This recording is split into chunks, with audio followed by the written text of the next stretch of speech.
할렐루야. 코로나 이야기를 더 이상 또 해야 될까? 좀 마음이 지치고 또 이제 피곤하기도 한데, 그래도 제가 2020년도에 학교 생활의 비디오를 한국에서 보기에는 좀 어색할 수 있지만 같이 나누었습니다. 왜냐하면 코로나가 갑자기 닥쳐왔을 때 팬데믹이 선포된 바로 그날 페루는 전부 다 문을 닫아야 됐어요. 학교는 물론이고 모든 거리의 상점, 회사 락다운 시키고 교사들도 뭐라고 학생들한테 해야 될지, 지시사항이 있는지, 학교를 언제 돌아오는지, 뭘 해야 되는지 전혀 모르고 그저 학교 안 오는 것으로 저희는 생각했죠. 한 열흘 있으면 괜찮을까? 한 날 있으면 괜찮을까? 다 그러셨죠. 최소한 7월달 되면 괜찮을 거야. 근데 그게 아직까지 2022년 두 해가 지나고 난 다음에 여전히 저희가 마스크를 쓰고 예배를 드리고 있습니다. 저는 페루에서 온 박정화 선교사입니다. 칠레 선교사라고 소개를 하신 것은 제가 칠레 선교사였기 때문입니다. 저는 교육 선교사로서 하나님의 부르심을 확신하고 교육이 필요한 곳에, 특별히 학교 사역자로서 학교 교육을 교회에서 성경 말씀 가르치는 건 기본이지만 학교 생활 속에서 아이들의 삶의 각 영역에 필요한 삶의 부분들을 배우고 또 성경적인 삶에 참여할 수 있도록 아이들이 훈련하기 때문에 학교 사역이 굉장히 중요하다고 하나님께서 저에게 도전 주셨고, 그래서 칠레에서 또 한국에서 필리핀에서 그리고 13년 전에 하나님께서 페루로 보내셔서 페루에서 사역을 하고 있습니다. 코로나는 페루에서 그래서 보냈습니다. 방금 보신 학교는 올해로 30년째에 맞는 그런 학교이고, 2020년에 페루에서는 3,000개의 학교가 문을 닫았다고 나왔습니다. 왜냐하면 페루는 공립학교가 고등학교, 대학교까지도 무상으로 할 수 있는 그런 학교이지만 교육의 수준들 때문에 대부분은 사립학교를 다니고 있고, 사립학교는 학비를 내기 때문에 당장 그들은 저축하지 않아요. 우리는 어느 정도 저축이 얼마든지 조금씩이라도 있는데 그분들은 저축하지 않거든요.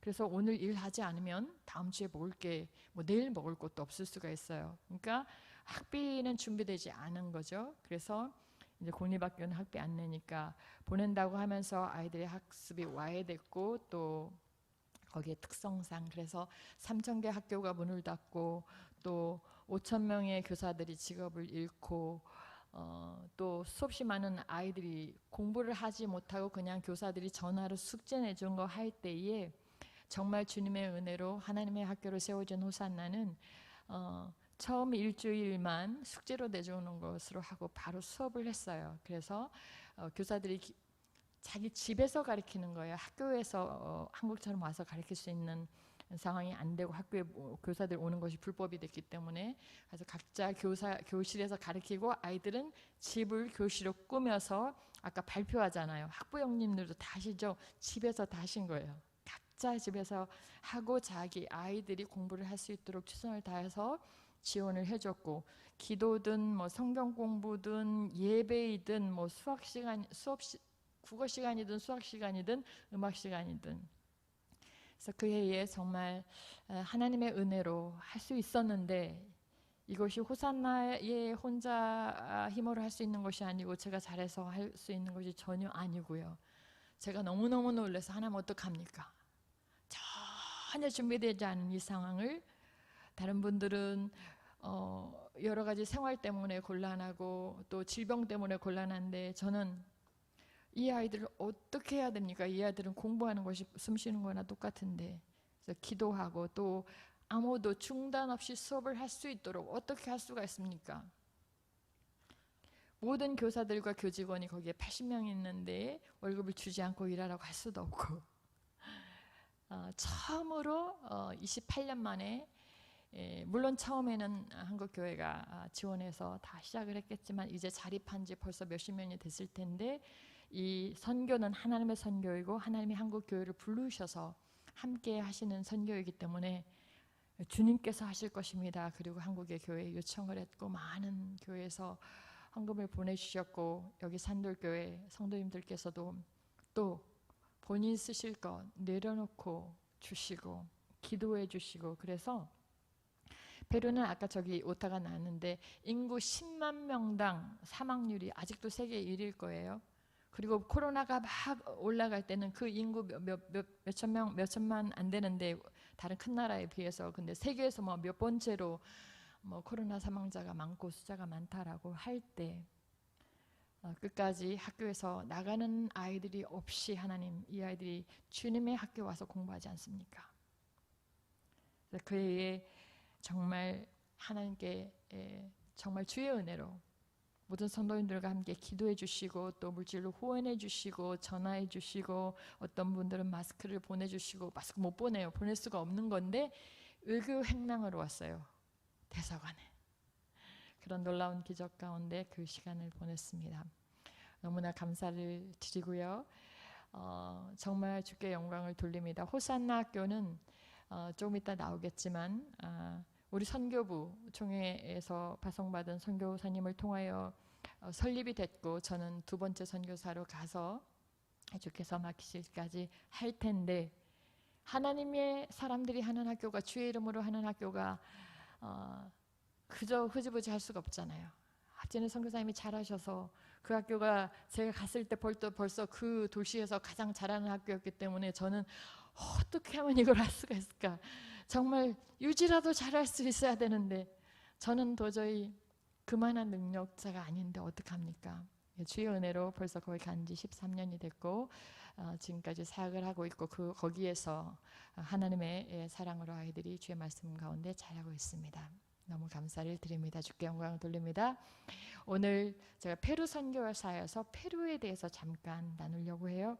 하나님 저를 보내셨으니까 페루에 대해서 서로 알 수 있도록 거기는 어떠한 나라로 하나님께서 일하시고 계신가 또 우리가 어떤 것을 알아야 되나 한번 볼까요? 페루는 어디에 있어요? 어느 나라에?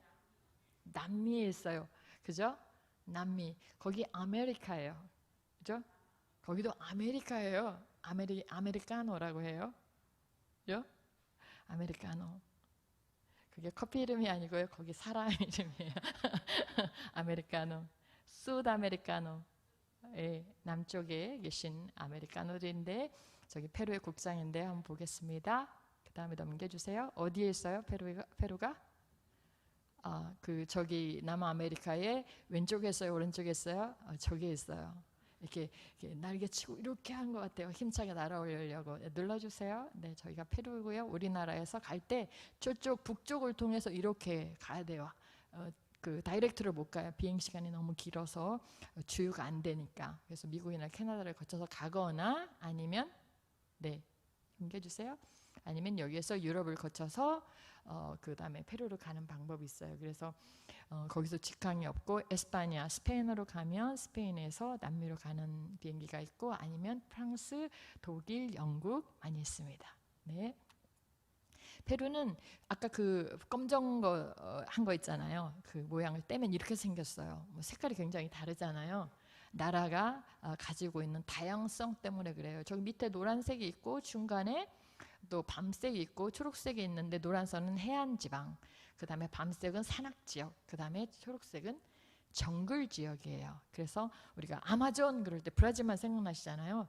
콜롬비아 아마존, 페루 아마존 다 있는 거예요. 근데 브라질 아마존 다음에 페루 아마존이 가장 커서 국토의 60%나 차지하고 있는데 저기는 위성에서 본 사진이에요. 그러니까 저기 위에 밤색 있는 게 아주 높은 산악지대라서 이렇게 표가 나는 거고 저 옆에는 초록색이잖아요. 아마존으로 넘어가고 있는데 예, 넘어가겠습니다. 태평양 옆에 이렇게 있습니다. 그리고 저기 표시를 해놨죠. 해안 지역은 다른 지역과 똑같이 이렇게 해안 옆에 도시가 있고 저기 옆에 큰 언덕처럼 있잖아요. 그러니까 수도인 리마는 해안 옆에 아주 언덕 위에 있는 거예요. 낭떠러지 위에 리마가 있고요. 그 다음에 산악지역은요. 저희가 오아라스칸이라고 6,768m가 정상이에요. 우리나라는 2,000m가 가장 높은 데잖아요. 페루는 웬만한 도시는 다 3,000m 위에 있어요. 그래서 차 타고 갈 때 미리 고산병에 대해서 염려하고 가야 돼요. 여기도 6,395m. 사람들이 거기 굉장히 춥겠죠? 우리가 저런 사진 많이 봤죠? 저거는 페루의 산악 지역 사람들이고요. 다른 동네는 저런 옷 안 입어요. 산지 있는, 아까 밤색 있는 동네에 굉장히 추우면 우리처럼 마이너스 몇 도, 뭐 16도, 20도 이렇게 가죠. 네, 알겠습니다. 정글이 국토의 60%를 차지하는 페루. 저희가 페루 아마존이에요. 굉장히 다르잖아요. 그렇죠? 그래서 누가 지금 페루는 춥죠? 아니요. 페루는 봄, 여름, 가을, 겨울입니다. 한꺼번에 다 있어요. 지역마다 달라요. 알겠습니다. 마추픽추만 많이 가시잖아요. 페루. 그럼 마추픽추 정말 가고 싶어. 세계 7대 불가사의 하나야. 근데 아까 저기 비니쿵카라는 데는 산의 색깔이 7색깔이잖아요. 저는 눈에 덮여 있어서 안 보였는데 온난화가 되니까 저게 다 녹아내리니까 산이 저런 색깔을 하고 있었어요. 그리고 옆에는 나스카라고 그림이 그려져 있는 건데 저게 지금 엘콘돌 파사 뭐 이런 노래, 엘콘돌 파사 노래 하잖아요. 독수리인데 저 그림의 그 길이는 122m예요. 그러니까 전에는 비행기를 타지 않던 시대는 저런 그림이 땅에 있는 걸로 모르다가 한 저게 30개도 더 있는데 그 디자인 모양만 하면 800개쯤 더 있다 그래요. 근데 비행기를 타고 다니는 시대에 보니까 위에 올라가니까 저기 뭐가 있는 거예요. 라인이. 저기는 나스카 문명이 언제 있었냐면 AD 100년에서 800년 사이인데 비가 잘 안 와요. 1년에 10mm도 안 와요. 그래서 저 라인이 그려지지 않아요. 사람들이 저걸 왜 그렸을까? 뭐 때문에 그렸을까? 뭐 운명적인 것일까? 아니면 과학적인 것일까? 뭔가 철학적인 것일까? 아직도 미스테리로 남아있는데 비행기를 타고 가면 볼 수 있는 마추픽추만이 아니고 굉장한 많은 것들이 있는 나라입니다. 네. 그래서 아까 저런 사막 지역에 그 해안 지방 다 사막이에요. 우리처럼 뭐 생각하는 그런 사막이 아니고 해안이 아니고 바닷가가 있는 데도 있지만 그래서 그 저 해안의 사막 지역에 아까 그림들이 다 들어있는데 저걸 나스카 라인이라고 그래요. 네. 페루는 인구가 3,400만쯤 되고요. 그 다음에 국토 면적은 우리 남한의 13배 정도 되고 1인당 국민소득은 명목상 소득이 작년 것으로 6,700, 실질적인 구매력 평가지수라면 13,400 정도. 어떤 분은 잘 모르셔서 중앙아시아에 아주 이렇게 좀 어려우신 나라에서 오신 분이 저를 막 염려하면서 페루에서 어떻게 사세요? 그래서 왜요? 그랬더니 인터넷도 안 돼서 거기 다 디지털 돼 있습니다. 이제 그랬어요. 페루가 그 나라보다 훨씬 경제가 성장했거든요.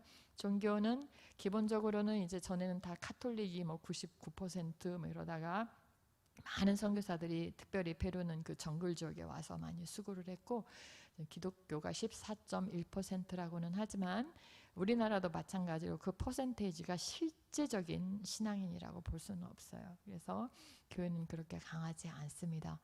페루는 전체 세계 인구 비율로 44위, 영토 비율로 19위, GDP 소득 비율로 49위 전체, 그다음에 1인당 GDP는 109위 그 정도의 나라입니다. 페루는 한 민족이 아니에요. 거기 언어도 한 언어가 아니고 저한테 이제 어떤 언어를 사용하십니까? 네, 스페인어요. 그렇지만 거기 그리고가 있잖아요. 47개의 다른 언어를 쓰는 55개의 민족 그룹이 거기 있어서 아까 목사님과 사모님께도 말씀드렸는데 어느 레스토랑에 가면 거기에 세계 모든 사람이 다 와 있는 것처럼 예, 그렇게 있습니다. 그래서 여행을 가다 보면 동네마다 사람들이 달라요. 네. 페루의 세 가지 저게 국기 색깔이에요. 그런데 많은 국기들이 빨간색이 있잖아요. 빨간색은 잉카의 색이에요. 잉카는 그 스페인 제국이 점령자들이 도착하기 전에 남미는 3세기 동안 우리가 국사 시간에 배운 1492년 남아메리카 발견 그렇잖아요. 1492년부터 1788년까지 한 3세기 동안 스페인 제국이 거기서 다스리고 남미 전체를 다스리게 돼요. 그런데 그때까지는 페루는 잉카의 문명이 굉장히 성했던 것이죠. 마추픽추도 그런 것이고 빨간 것은 링카의 색깔이고 본인들이 이제 또 스페인 제국과 싸우면서 흘렸던 독립에서 흘렸던 그 피의 상징이기도 하고 또 하얀색은 정직과 순결이고요. 페루는 여러 모양의 국기가 있어요. 4가지나 있어요. 전체적으로는 빨간 거 있지만 가운데에 들어가는 옆에 깃발이 있는 거는 이렇게 세우잖아요. 거기에는 이렇게 나뭇잎이 이렇게 써 있죠. 그거는 어떤 의식이나 퍼레이드 어떤 기관에 딱 세워놓는 거. 그 다음에 저기 앞에 이렇게 있는 거는 펄럭이 있는 거는 전쟁기예요. 깃발. 정말 전쟁 깃발 배너와 같은. 그런데 지금은 이제 옛날에 썼겠죠. 지금은 이제 그 의미만 잘 새기면 되는데 한번 보실까요? 넘겨주실까요? 저기 페루의 국장 안에 여러 가지가 들었잖아요. 거기 한 동물과 한 식물이 보이세요? 그 다음에 밑에는 뭐 보물스러운 뭐 이런 게 보이잖아요. 그래서 위에 있는 동물이 비꾸나라고요. 저 비꾸나는 페루가 원산지인 그 낙타과예요. 그래서 저기 파란색이 있는데 안데스 고원의 높은 청정 지역에 거기서 사는 아주 순결한 동물인데 그 사람들이 저걸 굉장히 귀하게 여기고 또 자기들이 지키고 싶어하는 자기 나라 그런 의미도 있고요. 또 저기서 나는 모가 굉장히 특별해서 3년에 한 번씩만 그것도 밖에서 잡아서 깎을 수 있다고 해서 너무 비싼데 옛날에는 왕족 아니면 입지 못하도록 금지를 했대네요. 법으로. 지금도 페루의 특산물이고 또 특별한 동물이에요. 옆에는 끼나라고 하는 나무인데 끼나라는 식물은 저기에서 껍질에서 추출한 것들로 열을 내리고 그렇게 했기 때문에 말라리아 치유제를 많이 사용했고 이번에 코비드 시대에도 저것을 통해서 치유를 받아보려고 많은 사람이 노력했지만 그건 치유제는 아니다라고 했어요. 밑에는 그 뿔이죠. 풍요의 뿔. 페루는 한번 눌러주시겠어요, 목사님? 네, 저기 뭐라 써있는데 너무 조그맣게 써있어서 안 보이시죠? 은, 구리, 아연, 매장량에서 세계 위, 은 생산량의 세계 18%로 2위. 그 다음에 구리는 10%로 2위, 아연은 12%로 5위. 그러니까 광물이 굉장히 풍부한 거죠. 저 3가지의 의미는 뭐냐면 동물 있죠. 그 다음에 식물, 광물. 이 자연적인 부분에 하나님께서 주신 풍성함, 자기들이 가지고 있는 그것들 말하는 거예요. 그걸 다 가지고 있어요. 그런데 그것을 가지고도 가난하게 사는 것을 유럽인들이 와서 봤기 때문에 다 가지고 있으면서 가난하다. 그런 나라에서 지금 성장하고 있지만 넘겨보겠습니다. 페루는 그림을 믿는 사람들이라고 제가 이름을 썼어요. 카톨릭은 다 성인이 있죠. 수호성인. 수호성인이 어떤 의미일까요? 카톨릭의 나라는 다 성인이 있어요. 남미는 다 카톨릭의 나라예요. 스페인이 정복을 해서 남미 전체를 다 정복자로서 3세기를 지배했다 그랬잖아요. 필리핀도 마찬가지고 아프리카의 어떤 나라들도 마찬가지고요. 그 브라질만 포르투갈이 정복을 했기 때문에 그건 포르투기스를 쓰고요. 나머지는 다 스페인을 써요. 근데 페루는 그래서 그들이 가져다준 기본적인 카톨릭이라는 종교를 가지고 있는 건 다 아실 텐데 카톨릭은 각 지역마다 수호성인이 있어요. 저희 칠레 선교사로서 산티아고 칠레 살 때 산티아고는 세인트 하코보 야곱 그래서 성 야곱을 기념하는 도시인데 거기에 수호성인은 산타로사가 있어요. 그래서 산크리스토발이라는 우리나라 남산과 같은 산이 있어서 한국인들은 남산 가자 그러는데 거기 올라가면 산타로사의 상이 크게 있어요. 그 수호 성인들은 무슨 뜻일까요? 옛날에 그리스도가 유일신이신 구원자이신 유일한 구원자이신 그리스도를 믿기 전에 사람들은 다신교를 믿었잖아요. 그래서 이거는 불을 다스리는 신, 이거는 물을 다스리신 신 어쩌고 저쩌고 했었잖아요. 그런 습관들이 있는 거예요. 그래서 아직 들어왔지만 어떤 부분을 좀 담당해 줄 수 있는 분이 있었으면 그게 섞여서 거기가 수호성인들이 있는 종교적으로는 그렇습니다. 근데 저기 아까 그거 다시 보여주세요. 남미에서는 사람들이 그림을 믿는 사람들이라고 썼는데 저기 사람들이 뭔가를 들고 무슨 그림을 들고 행진하고 있어요. 그건 전 세계에서 가장 큰 기적의 그리스도를 많은 카톨릭 나라에서는 행진을 해요. 기적을 바라면서 저게 세계에서 가장 큰 그러한 행진인데 저기 이유가 있어요. 10월 달에 되면 올해도 벌써 페루는 많은 그 행진을 계획하고 있어요. 10월 8일 10월 18일, 10월 29일, 28일, 29일, 또 11월 1일. 그동안에 팬데믹 때문에 2년 동안 못했으니까 올해는 5번 한다. 원래는 1번 하고 특별한 날 더 하는데 5번 한다 그랬어요. 저기 안에 있는 저들이 들고 가는 거는 그림이에요. 무슨 그림일까요? 그리스도의 그림인데 얼굴은 흑인이고, 그래서 크리스토 모레노, 흑인 그리스도라고 하기도 해요. 근데 이들이 저렇게 들고 다니는 거는 저 안에 저렇게 생기셨어요. Señor de los Milagros, 기적의 그리스도, 기적의 주님이라고 하는데 저 분만 들고 다니는 게 아니라 저 옆에 그 뒷판에 마리아 상도 있어요. 마리아는 구름의 성모, 뒤에 저 성모를 왕녀처럼, 여왕처럼 이렇게 그 숭상을 하면서 한쪽에는 홀을 가지고 한쪽에는 아기 예수를 안고. 근데 왜 저들이 저것들을 저렇게 들고 다니냐면 그들이 기적을 바라기 때문이죠. 기적을 바라기 때문이에요.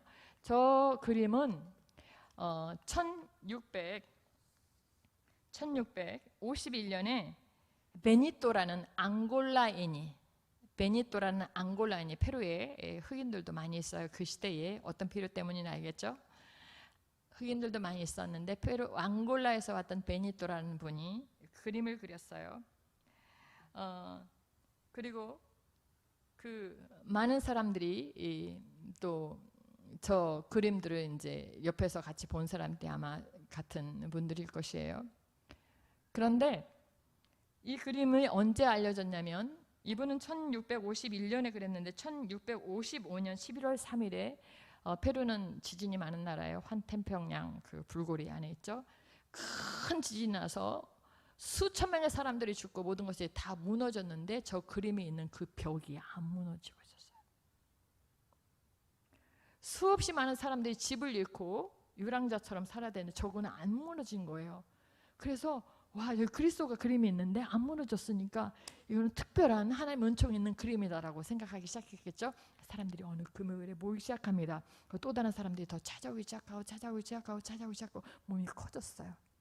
카톨릭에서도 저거 이단이야. 그러면서 하지 못하게 했어요. 하지 못하게 하고 이제 주교가 그 당시에 총독이었던 카스토라라는 정복자가 있어요. 그분을 찾아가서 못하게 해주십시오. 못하게 하고 쾅쾅쾅 결정을 했어요. 지워라. 그리고 그거 하지 말라고.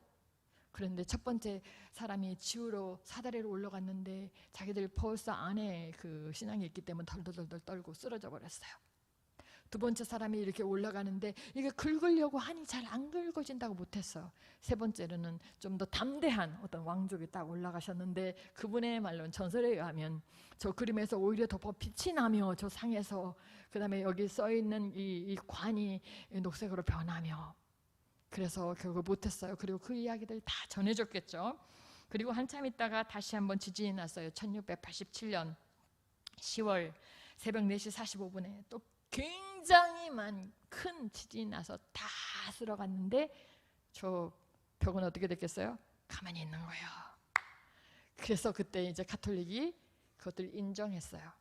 그리고 저거를 이제 주께서 함께 하시는 특별한 그림, 그럴 수가 있나요? 그래서 저 그림을 가지고 행진하는 그 날에 사람들은 다 와야 돼요. 페루인만 와야 되는 게 아니라 외국인도 많이 와서 마치 순례객처럼 거기에 참여를 하는 거죠. 참여를 하면서 그들의 가르침 자체는 또 생각해 보면 그렇게 나쁘다고 할 수도 없어요. 이렇게 해요. 주님과 함께 동행하는 삶, 주님과 함께 걸어가는 삶. 근데 주님과 함께 걸어가는 삶이 정말 내 삶 속에서 하나님의 말씀에 순종하고 내 삶에 적용하는 것이 저 그림하고 같이 걸어가는 건 아니잖아요. 주님과 함께 걸어가지 않고 저 그림하고만 같이 걸어가는 거죠. 그래서 저기 한번 손을 뻗으면 자기들이 그 아픔이 다 치유되고 옛날에 그 무너졌던 그 지진에서 무너졌던 그때의 힘들었대 자기들을 도와줬다는 그런 신심을 가지고 계속 두 번째 그때 무너지지 않으니까 더 많은 사람들이 모여서 이제 막 그 충성심이 더해졌어요. 그리고 나중에는 공식적으로 이제 저것들을 어떤 영적인 의식처럼 하고 제가 뿌깔바에서, 제가 있는 도시가 뿌깔바예요. 거기는 리마에서 자동차로 20시간 뭐 이렇게 가야 되는 건데, 비행기 타고 1시간 가야 되는 것인데, 어느 날 도시가 시끄러워요. 왜 시끄럽냐 그랬더니, 오늘 그 기적의 그리스도가 행진하는 날인데, 리마는 전체 그 큰 도로들을 걸으면서 하는데, 시골의 도시는 그렇게 하지 않고 이렇게 걷다 보면 어느 분이 이렇게 하신다는 거예요. 사제님, 오늘 우리 집에 좀 방문해 주세요.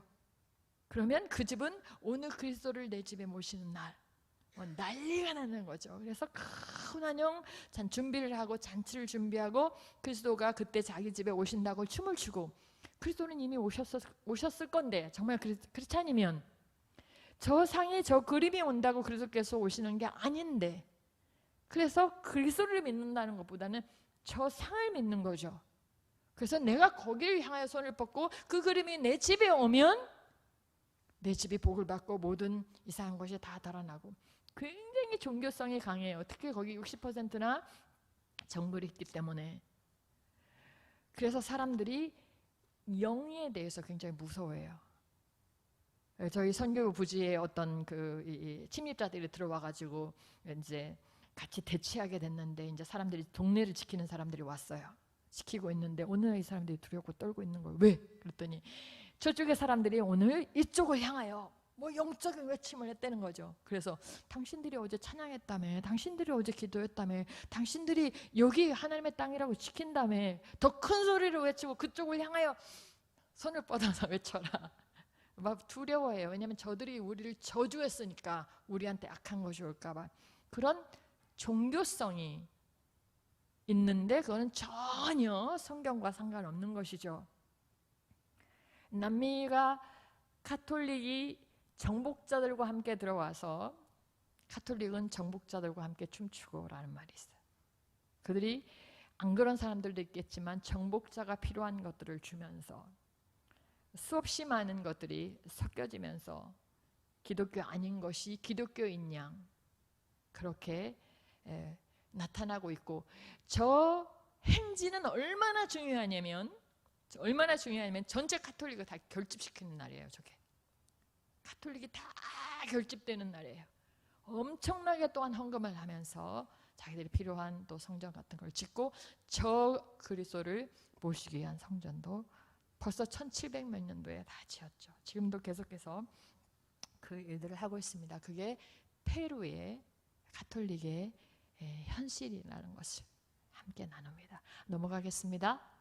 저는 저기에서 이제 사역을 하고 있는데, 우리 교단에는 페루 선교라는 게 있어요. 총회 세계 선교부에 파송받은 선교사님들이 페루에 갈 때는 또 하나 더 거치는데 페루 선교예요. 그래서 페루를 위해서 함께 기도해주고, 또 사역이 중복되지 않고 무질서하지 않게. 그래서 지금 3군데가 있죠. 아까 그 노란 선 있는데, 노란 산 있는 쪽에 2점이 찍혀 있죠. 그리고 초록색 있는 게 또 찍혀 있는데, 초록색 있는 데 2가정이 있고요. 노란 선 있는데 밑에 2가정, 위에 2가정이 있고요. 그 다음에 저기 가운데 산악 지역에 사실 4,000m 더 위에 성전도 짓고 했었는데, 그 선교사님 은퇴를 하시면서 현지인 사역자들에게 위임을 했어요. 그래서 거기도 우리의 사역지지만은 이제는 독립한 그런 사역지가 됐습니다. 한번 넘겨줘 보시겠어요? 밑에는 여기 의사 선생님과 신학교를 하시는 목사님, 또 방송을 하시는 목사님, 그 다음에 저기 위에는 교회 사역과 찬양 사역을 하시는 분이 계시고요. 그 다음에 여기 또 밑에에 그 여성 사역과, 중요하죠. 오늘 여전도회 선교회죠. 저분이 거기에 여전도회를 일으켰어요. 한국의 모델을 통해서. 한국의 여전도회는 교회를 살리는 기도의 어머니의 그룹이었고, 교회가 아주 어렸을 때부터, 아주 작을 때부터, 약할 때부터 벌써 여전도회는 동전 한입 되기 시작해요. 그때 그걸로 뭐 하시냐면요, 선교사 보내기 시작하는 겁니다. 그랬더니 그 이야기를 들은 저 페루의 교회가, 여전도회가 헌금을 모아서 신학생을 후원하기 시작했어요. 지금 몇 명의 신학생이 공부하고 있는지 모릅니다. 그래서 저분들은, 남편 목사님은 침술 사역을 하시고, 아내 선교사님은 또 여성 사역과 지역 사회를 살리는 사역을 하시면서 교회 목회하시고요. 그 다음에 위에 또 한 가정은 이제 편집, 디자인. 저분들은 목사님들이 아니세요. 근데 그 달란트로 전도지를 만들고 성경 공부책을 만들고 성경책을 또 번역한 것들을 출판하고 하시는 일들을 계속 지원해 주시는 것입니다. 저는 저기 옆에 있는데 이제 거기에서 학교 사역을 하고 또 현지인 교회 사역을 하고, 학교가 크기 때문에 저 혼자 할 수 없어서 아까 비디오에 남자 안무 나왔죠. 제 남편이 아니시고요. 저는 싱글. 거기 아까 가정이 나왔죠. 한 가정이 두 아이랑 같이 와서 계십니다. 그래서 페루 선교회가 우리 교단에서 7가정이 있는데 아직도 7가정밖에 안 되기 때문에 빈대가 너무나 많죠. 이 선교회는 1985년에부터 선교사를 보내기 시작하여 저 선교회를 통해서 들어가는 게 아니고요. 선교사를 가는 사람은 저 선교회랑 같이 일하는 겁니다. 질서 있게 사역을 하기 위해서. 네. 저는 뿌깔바라는 지역에 있는데 페루에서 한 11번째나 12번째 되는 아까 그 파란 쪽에 있는 그 도의 한 중심지입니다. 그래서 보면 위에서 보면 그 뱀이 지나가는 것처럼 공중에서 보면 정글에 강이 줄줄줄 흐르는데 그 강줄기 옆에 하나 있어요. 넘겨주십시오. 뿌깔바는 리마에서 자동차로 가면 위로 쭉 이렇게 가게 돼요. 자동차 가는 길이에요. 옆에는 제가 너무너무나 좋아하는, 그리워하는 한국의 자동차 옆도로고요. 옆에 초록이 가득하고 꽃이 피고 열매가 맺고 향기가 나고. 페루의 도로는 저렇게 생겼어요. 산 위에 올라가면 없어요, 아무것도. 그죠? 그냥 돌산, 맨 흙땅 그렇게 생겼어요. 어느 지역에 있으면 이끼 정도 자라는. 그래서 한국에 하나님께서 주시는 아름다운 강산이라는 것을 밖에 나가서 회개하면서 다시 깨달았습니다. 네. 가면 저런 도시가 나오는데 인구는 저렇게 나오지만 거주자들은 더 많을 거예요. 45만 정도 될 거라고 생각합니다. 강줄기에 있고요. 네. 아주 최고 좋은 각도로 찍었을 때 저렇게 나옵니다. 거기 시내 한중간이. 보통 시내에는 사람들이 저렇게 살고 있는 동네이고, 그 다음에 주로 교통수단은 자동차죠. 이제는 많아졌는데 저기가 모토카라고 하는데 자동차, 오토바이 하나 더 다른 거. 비가 많이 오죠. 도로 있어도. 네, 이제는 2개 큰 대형 슈퍼마켓이 들어와서 도시형 삶이 가능한 도시가 되었습니다. 호산나 학교는 이제 팬데믹이 끝나고 올해 처음으로 학생들이 돌아왔어요. 비디오를 한번 보실까요? 올해 비디오 3분짜리. 네.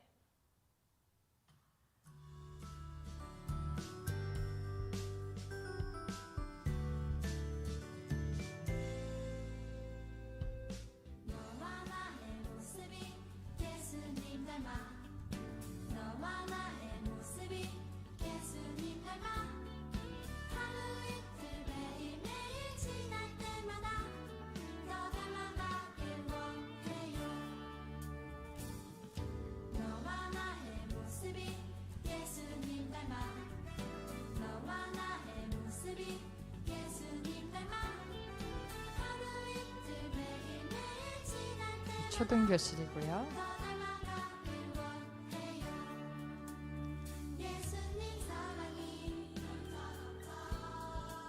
중학생들은 자기 선택 수업이 있어요. 하고 싶은 거, 잘할 수 있는 거.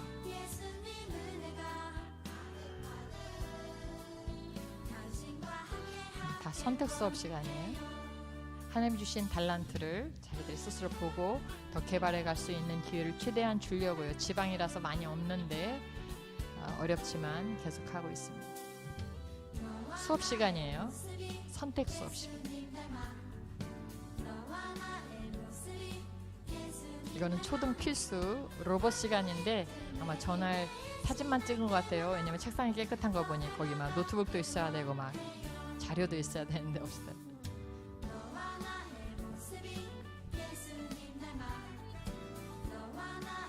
이거는 앙상블 수업 시간이 있기는 하지만 여기는 이제 여기에 참여하는 학생들만.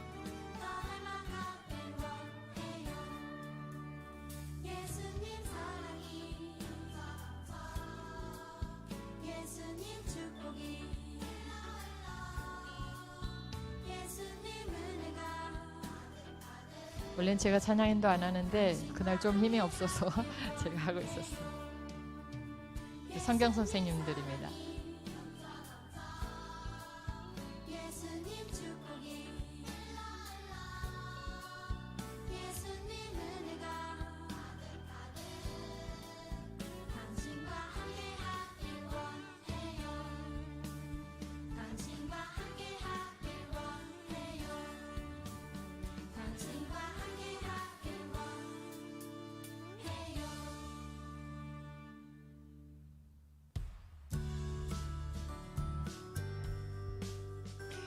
아이들이 많이 있지만 팬데믹 때문에 100명씩만 나눠서 예배를 5번 하고 있어요. 유치원 따로 하면 6번. 그래서 같이 모이지 않도록 하고 있고요. 경건의 시간 아침마다 있고 아이들이 도서관에서 또 자유롭게 책을 볼 수 있고 디지털로도 있고 성경은 올해는 동일하게 주의 은혜로 좀 더 쉬운 성경으로 모두 받아서 아이들이 아까 쓰고 있는 거예요. 체육하는데 여기는 유치원과 초등과 중학교가 다 있어요. 외국의 학교는 다 그래요. 뭐 유치원만 하는 게 아니고 초등만 하는 게 아니고 아이들이 올라가는데 그래서 14년을 학교를 다녀요. 계속 한 학교를 다니는 건 아니고 이제 자기들이 맞는 아이들 또 부모님이 특별히 일 때문에 밖으로 가지 않는 아이들은 14년을 다니죠. 그래서 호산나는 올해 다른 때보다 호산나 팬데믹 이전보다 더 많은 아이들이 와서 올해는 학교에 들어올 때 각자 아이들이 한 아이당 1m씩 뛰어서 책상을 놔야 되기 때문에 많은 아이들을 받을 수가 없었는데 감사하게 우리가 학생이 와서 부끄러움 당하지 않고 또 학생이 더 많이 와서 많이 하나님의 말씀으로 가르칠 수 있어서 감사하게 시작을 했었습니다. 보시면서 어떤 마음이 드세요? 좀 촌스러운가요? 괜찮으신가요? 전 2가지 마음이 있습니다. 하나는 그래 참 다행해 너무 감사해 이만큼이라도 할 수 있어서 너무 감사해 그런 마음이 있고요. 그 다음에 다 같이 이제 힘을 써주시고 기도해 주시고 지원해 주셔서 지금까지 왔는데 내가 또 앞으로 어떻게 잘해갈 수 있을까 그런 마음 부담이 있는데 그 부담 속에는 어떤 게 있냐면 세상은 너무너무나 빨리빨리 변하는 거예요. 우리가 팬데믹 이전에 2년 3년 전하고 지금하고 너무 시대가 너무 달라졌어요. 그죠? 근데 저는 그 변화를 이끌어 가야 되는 교육하는 사람이거든요. 그리고 내가 한 과목만 가르치는 것이 아니라 유치원의 전문가도 돼야 되고 초등의 전문가도 돼야 되고 중학교는 국어부터 저는 성경만을 잘 가르치고 예배만 잘했으면 좋겠는데 찬양하는 역할을 했으면 좋겠는데 모든 선생님하고 모든 과목을 다 같이 연구를 해가야 되는 그런 일에서 너무 위축이 되는 거. 하나님은 저는 전문가가 아닙니다. 하나님께서 준비시켜 주셔서 제가 여기 호산나의 학교에 왔습니다. 왜냐하면 하나님이 저를 5년을 유치부를 준비시키시더니 7년을 초등학교에 있게 하시더니 그 다음에 모든 과정이 있는 학교에서 3년을 하시더니 저는 저한테 하나님이 왜 경영을 시키는지 몰랐거든요. 저는 다 놓고 신대원을 갔는데 근데 거기 갔더니 학교를 경영하면서 그 3개 과정을 다 해야 되더라고요. 그래서 그것이셨군요. 하나님의 마스터 플랜은. 그래서 아직도 제가 갈 길은 알지 못하지만 내가 부족하지만 또 다음에 몇 년이 있다가 하나님이 이렇게 하셨다라고 고백할 수 있겠지. 근데 그 과정들이 함께 해야 되는 과정이어서 제가 한국에 와서 함께 합시다. 이건 하나님의 선교이지 박정화 선교사의 사역이 아니고 페루 선교사의 사역이 아니고 그 다음에 저기 앞에 있는 그 처음에 가셨던 학교를 설립하셨던 그 선임 선교사님의 사역이 아니고요. 한국 교회에게 하나님께서 불러주신 그런 사역자 아닙니까? 우리나라엔 굉장히 많은 사람들이 있는데 여기서는 막 할 일이 없다고 그러면서 막 못 할 일이 없어서 일할 데가 없어서 그런데 그렇게 많다고 해도 그렇게 오시라 그래도 어쩐 일인지 안 오시더라고요. 지금은 괜찮은 것 같으나 처음부터 그런 건 아니고요. 한번 보여주시겠어요? 처음 저 학교는 1992년에 세워졌어요. 학교 인가를 받고 그 다음에 93년부터 학교 시작했는데 학교 아니죠? 뭐인 것 같아요? 집이에요. 선교사님이 사시려고 얻으셨던 집. 그래서 이 도시에 학교가 필요해. 그래서 거기서 시작하시는 거예요. 선임 선교사님의 사모님 목사님이신데 저분이 초등 선생님이셨어요. 그래서 학교에서 집에서 시작해서 7명으로. 근데 나중에 제가 세봤더니 애들이 14명이더라고요. 그래서 아, 연중에 애들이 왔구나. 저게 놀이시설에 다였을 거예요. 그런데 하나님께서 꿈꾸는 자 안에서 계속해서 일하시죠. 그렇죠? 저분은 하나님을 계속 보면서 와요. 아주 여전히 14명이에요. 왜냐면 첫 해거든요. 1993년. 근데 그 다음에 보니까 좀 달라졌어요. 네, 아직 그 교실 앞에요. 집이 교실이고 뭐 그런 거예요. 14명이 여전히. 네, 자동차가 하나 있죠. 한국에서 보내주신 거죠. 그때는 그 나라는 자동차 지금도 학교에서 운행 안 해요. 지금도 저는 할 수가 없어요. 왜냐하면 어떤 테러리스트가 와서 어떻게 할지 몰라요. 저가 가방을 안 가지고 다녀요. 여기 와서도 안 가지고 다녀요. 왜냐하면 손에 뭘 들고 다니는 것이 너무 위험하기 때문에. 그리고 뿌깔밭이 여기 편안한 것 같더라고요. 페루는 이제 괜찮아졌네. 그런데 거기는 지금도 범죄와의 전쟁 선포 중이에요. 그리고 제가 안식년에 와 있는 이 기간에도 얼마나 많은 선생님들이 저한테 전화했는지 몰라요. 오늘 월급 받았는데요. 내일 없어요. 다 잃어버렸어요. 그런 일들이 계속 생겨요. 그래서 자동차 못해요. 그렇지만 그때 한국 교회가 함께 해줘서 이 학교가 성장할 수 있었고 거기에서 지금 30년 동안 아이들이 주의 말씀 가운데 자라고 있는 거죠. 저 뭘 것 같아요? 창고처럼 보이잖아요. 그 다음 해에 학교가 이사 갔어요. 저기 호산나라고 써 있잖아요. 그 위에 조그만 글씨가 있는데 학교 승인 번호예요. 교육부의 번호. 네, 학교 출입문이에요. 그래서 그 안에는 보면 들어가겠습니다. 이제 땅을 고르고 거기 막 그 땅이 막 들어가지 않는 땅이었어요. 막 한 1m는 쌓았다고 그래요. 네. 그리고 난 다음에 건물을 하나씩 짓죠. 아이들은 거기 안에 있어서 이제 더 많은 아이들이 점점점 생기지만 아마 이게 95년 정도 될 것 같아요. 아직 앞에 건물은 교실 2칸만 있고 화장실 하나, 사무실 하나. 제가 갔을 때 아직 그 건물이 있었어요. 그 다음에 지금은 없앴지만. 네. 이제 초등 교실 처음 시작하는 건데 저 교실 아직도 쓰고 있어요. 재작년에 리모델링을 했어요. 너무 다 독일스러워서 창문 같은 것이. 근데 그때 지었어요. 그리고요. 이제 저기 나무 집으로 지은 게 교회예요. 한 100명쯤 들어가는 교회인데 교회가 큰 성전이 지금은 있지만은 아까 다 보셨나? 큰 성전이 있는데 옛날에는 저기에서 모든 학교 활동을 다 했고 저 교회는 그대로 옮겨가서 그 나무 지역이기 때문에 나무가 좋거든요. 다 뜯어서 다시 박아서 다른 지역에 뿌깔밭 제2장로교회 거기 교회로 사용하고 있습니다. 네, 아이들은 1998년에는 저기 건물이 지어지고 있고 좀 쓰고 있죠. 알겠습니다. 네, 그렇지만 저쪽 운동장에는 아무것도 없어요. 아까 이제 아이들이 뭐 뛰어놀던 뭐 그 잔디밭 체육관은 하나도 없죠. 근데 어떻게 일들이 가능했을까? 어떻게 여기까지 왔을까? 좀 봐주시기 바랍니다. 많은 분들이 선교사가 오면 뭐 새로 시작하는 것들 속에 얼마나 많이 빠르게 변화했겠어요. 그죠? 빠르게 변화했어요.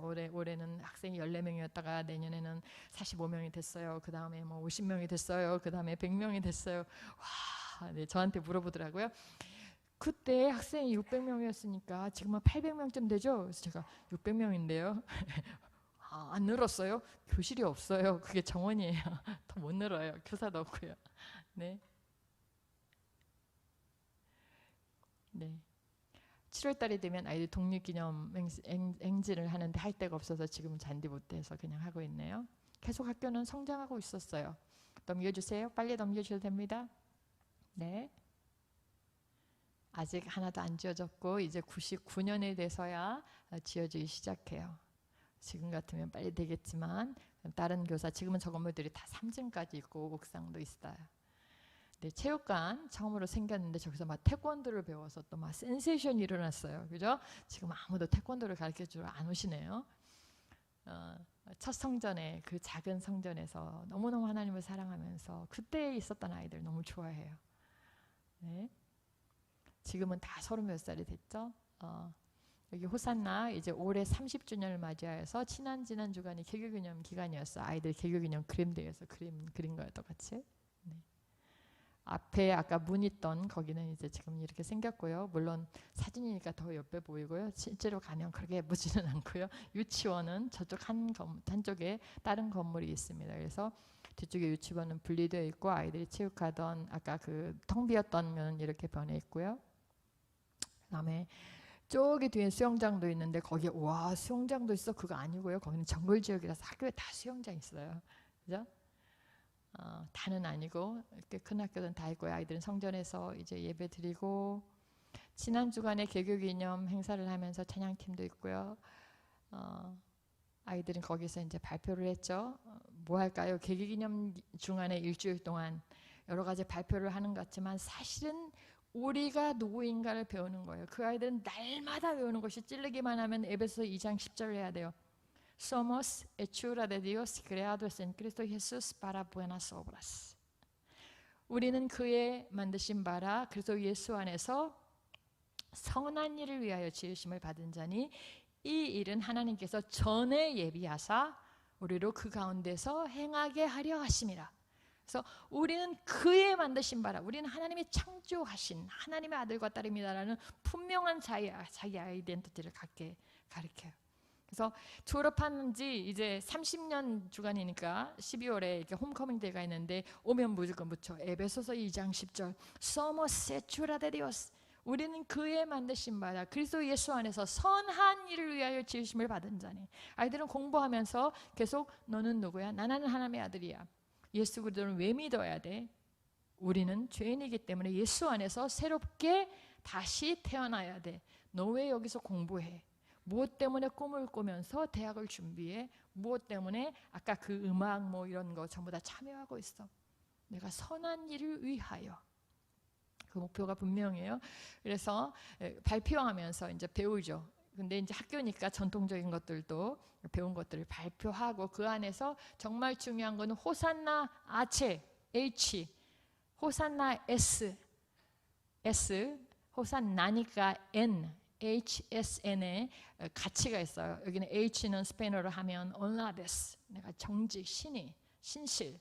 그 다음에 solidaridad S, 내가 연계와 협동, 함께함.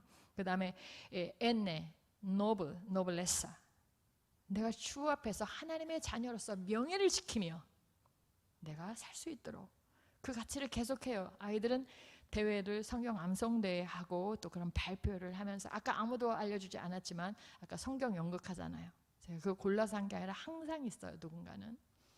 지난주에도 그렇게 했고 한 주간 동안 아이들이 자기 아이덴티티가 무엇인지를 정말 다시 한번 강조해서 배우면서 1년 동안 하나님께서 선생님들 통하여 가르치는 것은 선생님을 통하여 가르치는 것은 그거예요. 내가 어떻게 살아가야 될까, 왜 공부해야 될까, 그 일들을 위하여 오늘 읽은 말씀을 선생님들은 항상 저랑 같이 묵상합니다. 오늘 읽은 말씀 뭐죠? 고린도전서 4장 1절과 2절. 굉장히 유명한 말씀이죠. 어떤 말씀입니까?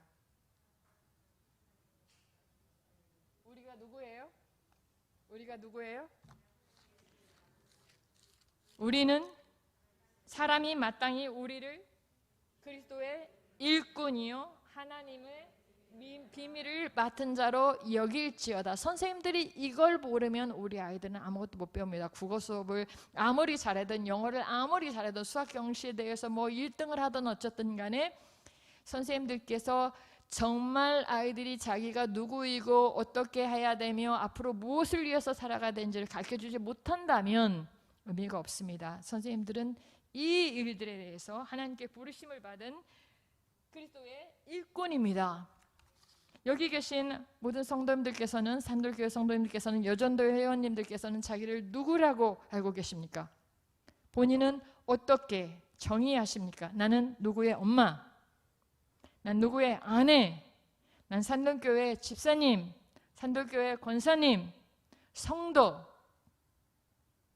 그러면서 그 일에 부르심을 받은 주님은 우리가 어떤 이름을 가졌든지 우리는 그리스도의 일꾼인 것을 기억하도록 바울을 통해서 말씀해 주세요. 여기에서 일꾼이라고 써 있는데 스페인어는 뭐라고 써 있냐면 돕는 자라고 써 있어요. 제가 아무리 찾아봐도 영어로는 헬퍼라고 안 써 있더라고요. 근데 스페인어는 헬퍼라는 의미의 돕는 자. 우리는 그리스도의 일꾼이요. 그럼 그냥 함께 같이 일하는, 일 좀 시키는 사람인 것 같잖아요. 그거 계속 놔주시겠어요? 파워포인트 보여주세요. 그런데 우리는 그리스도의 일꾼입니다. 일꾼의 스페인어는 돕는 자라고 했는데 영어는 뭐라고 썼냐면 종이라고 썼어요. 당신은 그리스도의 종입니다. 엄마로서 부름받은 그 자리에서 당신은 그리스도의 종입니다. 아내로서 부르심 받은 그 자리에서 당신은 그리스도의 종입니다. 교사로서 부름받은 그 자리에서 당신은 그리스도의 종입니다. 성도로서 부름을 받은 그 자리에서 당신은 그리스도의 종입니다. 종은 누구의 일을 해요? 종은 누구의 일을 해요? 주인의 일을 하죠. 그래서 우리는 그리스도의 일을 하는 사람으로 하나님께서 말씀하세요. 그런데 종은 자기 상황을 자기가 선택해요? 종은 상황을 자기가 선택하지 않아요. 종은 상황을 자기가 선택하지, 이거 좋으니까 상황 좋아 나 일하고, 상황이 나빠 나 일 안 하고. 아니요, 종은 그 주인께서 조성해 놓으신 그 어떤 상태에서나 일을 해야 된다는 뜻이죠. 그죠?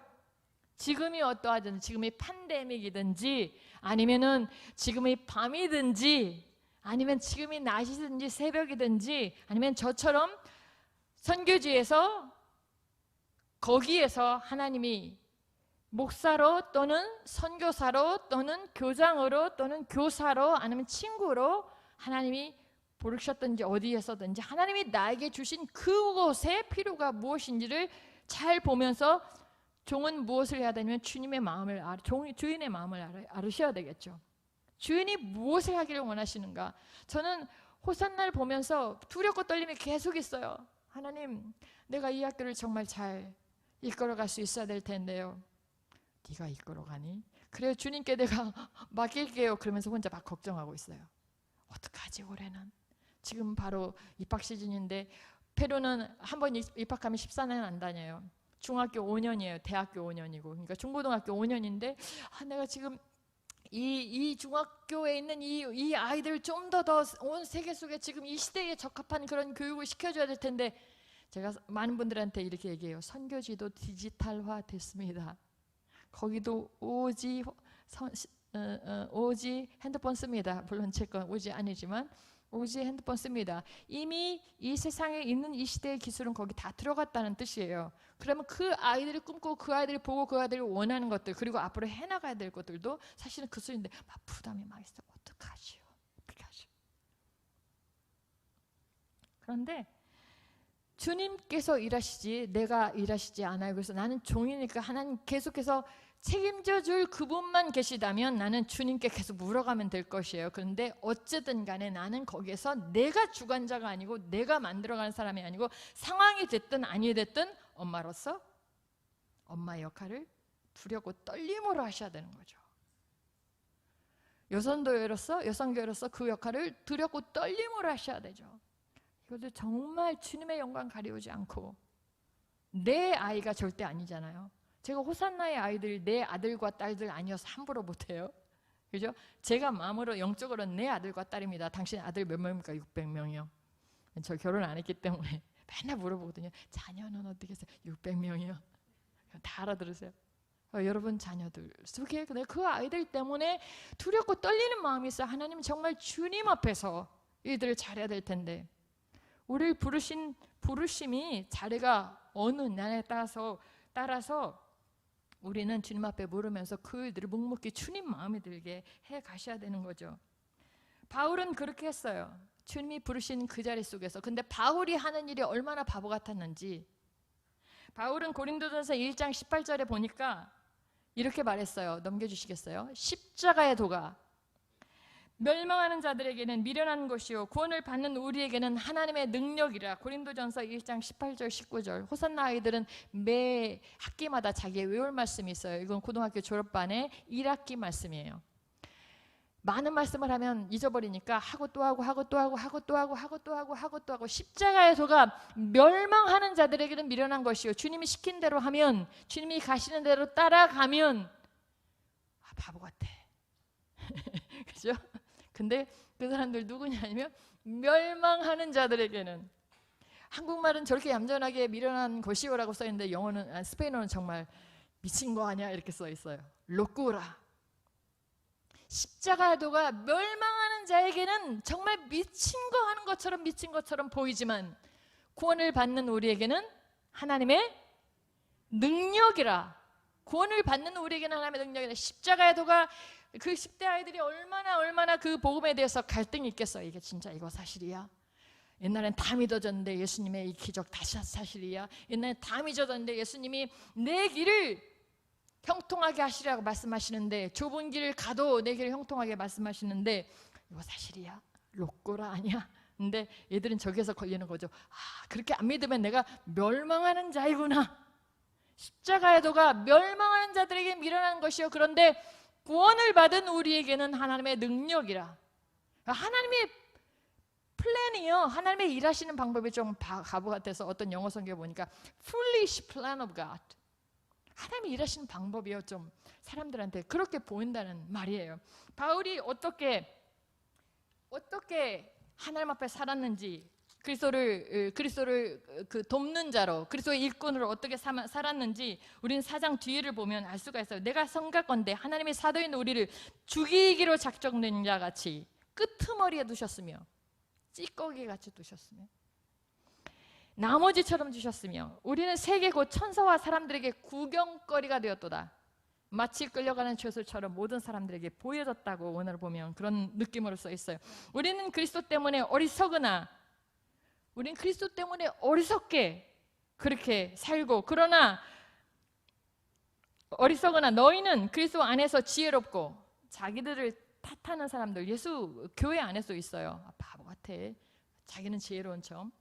그런 관계 있을 수 있죠. 그런 시선을 볼 수 있죠. 수많은 사람들이 또한 우리를 그렇게 보겠죠. 자기들은 지혜로운 것처럼. 그런데 우리는 어리석은 자가 되어야 되는 그러한 길이 주님이 말씀하신 일꾼의 길이에요. 또 바울이 얘기합니다. 우리는 약하나 너희는 강하고, 우리는 존재하나 너희는 존재하나 우리는 비천하여 존재감도 없고. 바로 이 시간까지 우리가 줄이고 목마르며 헐벗으며 매맞으며 정처가 없고 또 수고하여 친히 손으로 일을 하며 모욕을 당한즉, 모욕을 받는데도 또 축복해야 돼. 같이 대항하면 안 돼요. 박해를 받은즉 참고 비방을 받은즉 권면하니 우리가 지금까지 세상의 더러운 것과 만물이 찌꺼기 같이 되었도다. 그러면서도 바울은 뭐라고 하냐면 너희는 나를 본받는 자가 되라고 말씀하시잖아요. 왜? 그렇게 사는 길이, 그 안에서 정말 내 자녀를 정말 살아보신 분은 살리고, 내 가정을 살리고, 내 직장을 살리고, 내 나라를 살리고, 내 교회를 살리고 다 하는 길인 것을 하나님을 아는 사람만 아는 거예요. 두 번째, 우리는 사람이 마땅히 우리를 그리스도 일꾼이요, 그 다음에 뭐라고요? 하나님의 비밀을 맡은 자로 여길지어다. 비밀 모르는데요? 비밀 모르는데 어떻게 해요? 하나님 비밀을 계속 경험해야 돼요. 스펙이 쌓여져야 돼요. 데이터가 쌓여져야 돼요. 어떤 청년부 목사님이 이렇게 설교하시더라고요. 베드로가 물 위로 걸어오시는 예수님을 보았을 때 믿어져요, 안 믿어져요? 안 믿어져요. 믿음의 데이터가 안 쌓여져서. 정말 그런 일이 일어날 수 있다는 걸 알 수가 없는 거죠. 그런데 우리는 주님 앞에 계속 있으면서 하나님의 비밀을 알아가는 사람이 되어야 되는 거예요. 오늘 예수님 뭐라고 말씀하시냐면, 바울을 통해서 하나님의 비밀을 맡은 자로 여길지어다. 주님이 이렇게 말씀하시잖아요. 십자가 전에 너희에게 행한 것 같이 너희도 행하려 하여 내가 이 본을 보였노라. 요한복음 13장 15절 말씀. 내가 너희에게 행한 것 같이 너희도 행하려 하여 이 본을 보였노라. 그렇게 하고 계십니까? 그렇게 참여하고 계십니까? 주님의 종이십니까? 하나님의 비밀을 맡은 사람은 그 비밀이 너무너무 커서 신비하고 놀라운 것들 다 알아서 조금 이 세상에서 당하는 그것들, 내가 약한 자의 자리에 갖는 것들에 대해서 두려워하지 않고 기꺼이 자기가 낮은 자의 자리로, 약한 자의 자리로 가는 것입니다. 그러면서도 기뻐하며 기뻐하라. 그죠? 그리고 너희도 나처럼 나를 본받는 자가 되라고 말씀하십니다. 이거는 사역자에게만 하는 말이 아니에요. 저 선교사는 선교사니까 저기 페루에 가서 살고, 아까 그 뒤에 비디오가 또 있는데 한 번만 더 보실까요? 잠깐 끝나기 전에.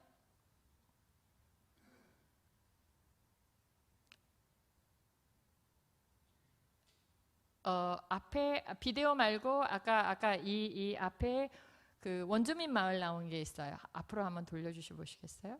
아니면 뒤에 있는지? 네, 현지 교회사요. 네. 저 학교에서 30분쯤 가면 현지 교회가 나와요. 왜 제가 교회 사역까지 같이 하냐면 거기에 사역자가 없어요. 새 교회가 목사님이 안 계세요. 그래서 저는 아침에 집에서 일찍 나가서 첫 번째 교회 8시에 예배 드리고 불이 낮게 끝나고 막 시계 보면서 두 번째 교회 가서 10시에 예배 드리고 예배당이 없기도 하지만 같이 이제 할 많은 사람이 없기 때문에 한꺼번에 아이들과 같이 하고 난 다음에 이렇게 나눠줘요. 나눠줘서 저기는 교회 학교 하고 여기는 어른들 성경 공부처럼 또 계속 하시고 그 다음에 오후에는 항상 가지는 못해요. 너무 이제 지쳤기 때문에 또 48km쯤 시골 교회로 가는 거기에 또 덜덜덜덜 해서 운전해서 가는 현지 교회들이 있어요. 팬데믹에 많은 어려움이 있었지만 많은 한국에서 많이 도와주는 그 손길을 통하여서 아까 뭐 잠깐 음식을 나누는 게 나았는데 여러 번 나눴죠. 그리고 학교에 수많은 선생님들이 막 2달씩 아팠어요. 근데 정말 어떤 분은 심장병 환자이고 어떤 분은 암도 있었는데 안 돌아가셨어요. 두렵고 떨면서 내가 병원 못 가요. 무서워서 병원에 가면 죽을 것 같아서. 어쨌든 많은 부분들이 지원을 받으면서 살았고 아이들은 장학금을 받았고 또 교회 사람들은 많이 어려워서 도움을 받았고 또 저 교회는 아까 그 지붕 보셨죠? 교회 짓고 난 다음에 한 번도 수리를 할 수가 없었던 거죠. 그래서 주일날마다 비가 새요. 예배를 드릴 수가 없어요. 딱 비가 막 많이 오거든요. 뭐 이 비가 끊일 때까지 기다려야 돼요. 어떤 때는 40분 동안 안 그치면 할 수가 없어요. 아무 소리도 안 들려서. 가지고 막 큰 소리로 해도 안 들리잖아요. 그래서 기다려요. 그냥 찬양하고 기다립시다. 비가 그칠 때까지. 근데 지붕을 다 이제 고쳐서 이제 예배를 잘 드릴 수가 있게 됐어요. 그 다음에 한번 보실까요? 이거 말고. 네. 또 네. 미션인 미션은 그 호산나 학교 안에 아이들이 하나님이 하신 일들을 또 배울 수 있도록 거기가 정글 지역인데 거기에서 1시간 반 동안 경비행기 4명만 타는 거 그걸 타고 그 렌트비를 600불 내고 그 마을로 가면 정말 여러분이 텔레비전에서 보시는 원주민 마을 있어요. 저건 제가 비행기에서 찍은 거예요. 사진 아니고 저렇게 생겼어요. 비행기 안에서 찍은 거예요. 비행기 날개 보면 아까 그 구불구불한데 저런 마을이 있어요. 그죠? 안에 내려가면 그건 학교에서 가져간 거고 아이들이 선물을 준비해서 경비일팅이 내리면 아이들은 너무 좋아하죠. 이런 마을이 있어요. 더 넘겨주세요. 네. 교회가 옛날에 선교사님이 지으셨는데 다 꺼져가지고 이번에 다 고쳤어요. 그래서 이제 연말에 또 같이 가서 그분은 오래만 하고 다 돌아오실 건데 이제 저기 안에 유치원이 있고요. 초등학교가 있고요. 중학교가 세워졌어요. 저거는 마을이 없던 마을이에요. 존재하지 않았어요. 맨 처음에 우리 선교사님 가셨을 때 얼굴 빨갛게 칠하고 장대 이렇게 죽창처럼 이렇게 들고 그 다음에 통으로 된 원주민 옷 입고 지금 저기 말고 그 다음 사진 넘겨줘 보실래요? 저기 안에 그분들이 입고 계세요. 왜냐하면 아이들은 밖에서 얻어온 옷을 입었지만 그분들은 그게 더 편해하세요. 그래서 입고 지키고 있었다는 거죠. 그분이 생각하기를 내 아내를 빼앗으러 왔어.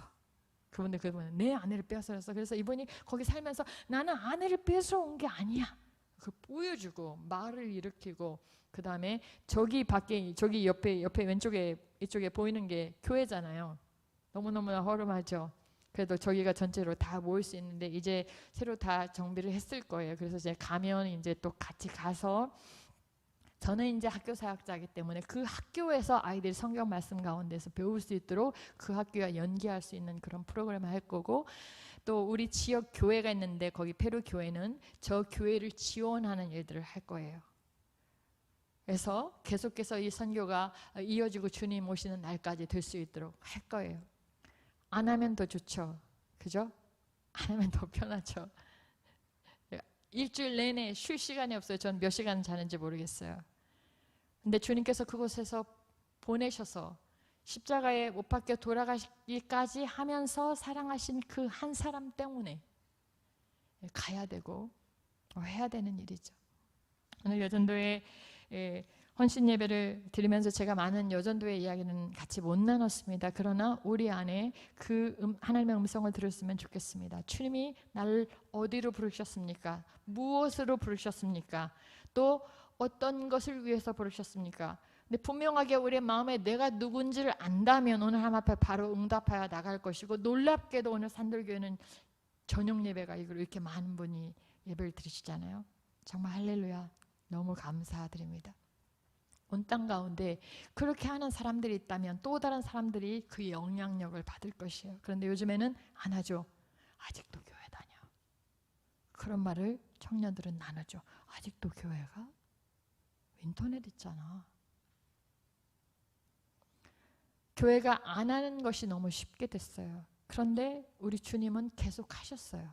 십자가 끝까지 지시고, 또 그 비밀을 알았던 바울도 끝까지 가고, 그 비밀을 알았던 선교사들이 우리나라에 왔고, 우린 그 사랑의 빛을 졌고 지금까지 주 안에서 복받고 이 나라가 이렇게 성장하는 나라가 됐고요.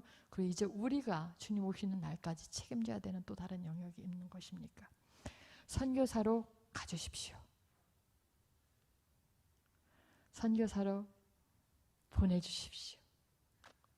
가장 먼저 여러분의 가정에서, 여러분의 학교에서, 여러분의 동네에서, 그리고 여수에서, 그리고 페루로, 그리고 칠레로, 그리고 아프리카로 주님이 함께 하시기를 원하십니다. 주님이 주님의 동역자로 우리를 부르시고 그 비밀을 맡은 자로 부르셨습니다. 아멘. 아멘. 기도하겠습니다. 할렐루야. 주님 감사합니다. 오늘 이 산돌교회에서 사랑하는 하나님, 페루에서 일하시는 하나님을 하나님 아버지 함께 볼 수 있도록 하나님 우리에게 이 시간을 주신 것을 감사합니다. 그러나 우리가, 저도 여기 계신 모든 성도님들 한 분 한 분도 오늘 주님께서 들려주시는 음성이 있을 것입니다. 우리가 하나님의 비밀을 정말 알고 아버지 하나님 그리스도의 일꾼으로 함께 하나님 아버지 서갈 수 있도록 주여 인도하여 주시옵시고, 무엇으로도 핑계하지 않게 하여 주옵소서. 우리를 위하여 생명 다하여 내어주신 주님을 따라 생명을 내어놓고 어떤 사람은 이곳에 와서 주의 복음을 전했습니다. 이제 우리의 차례입니다. 하나님 아버지, 세상은 편한 것들을 찾아가지만 우리는 생명을 찾아가겠습니다. 생명을 따라가겠습니다. 주님과 동행하겠습니다. 모양만 내지 않겠습니다. 하나님 종교성만 가지고 하나님 그리스도의 사람인 것처럼 착각하지 않겠습니다. 사랑하는 하나님 아버지, 페루에 있는 사람들을 하나님 아버지 불쌍히 여겨주시고, 또 여기에 있는 우리를 불쌍히 여겨주셔서 주님 앞에 바로 일어설 수 있도록 주여 인도하여 주시옵시고, 주님 오시는 그날에 하나님 아버지 할렐루야 찬양하며 주님과 그곳에 함께 동행하여 있을 수 있도록 허락하여 주옵소서. 예수님의 이름으로 기도드렸습니다. 아멘.